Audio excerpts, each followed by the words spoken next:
Untuk berkas-berkasnya sendiri tadi mungkin sudah lengkap semua atau gimana? Sepengetahuan saya sudah lengkap, sudah dibuat. Pasangan selebriti Thorik Halilintar dan Alia Mas Said telah menggelar lamaran beberapa waktu yang lalu. Thorik Halilintar memperlihatkan keseriusannya untuk menikahi sang pujaan hati, yaitu Alia Mas Said. Setelah melangsungkan acara lamaran yang dihelat beberapa waktu yang lalu, adik Atta Halilintar itu mengajukan surat rekomendasi untuk menumpang nikah. Ternyata Thorik Halilintar tidak datang sendiri untuk mengurus surat numpang nikahnya di KUA Kebayoran Lama. Thorik hanya mengutus salah satu orang dari timnya untuk menghadap kepada petugas KUA Kebayoran Lama.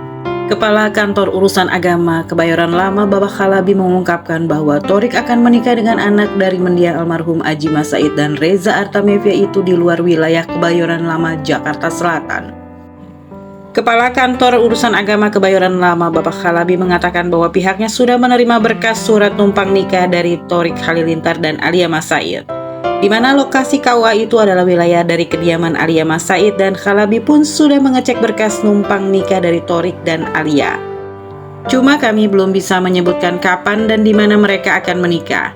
Tapi kalau tidak salah kemungkinan tidak lama lagi dan insya Allah dilaksanakan di Jakarta juga, tutur Bapak Khalabi sebagai Kepala Kantor Urusan Agama Kebayoran Lama, Jakarta Selatan. Sementara itu, Thorik Halilintar yang ditemui di kediamannya masih merahasiakan tanggal pernikahannya dengan putri Reza Artamevia dan mendiang almarhum Aji Mas Said itu.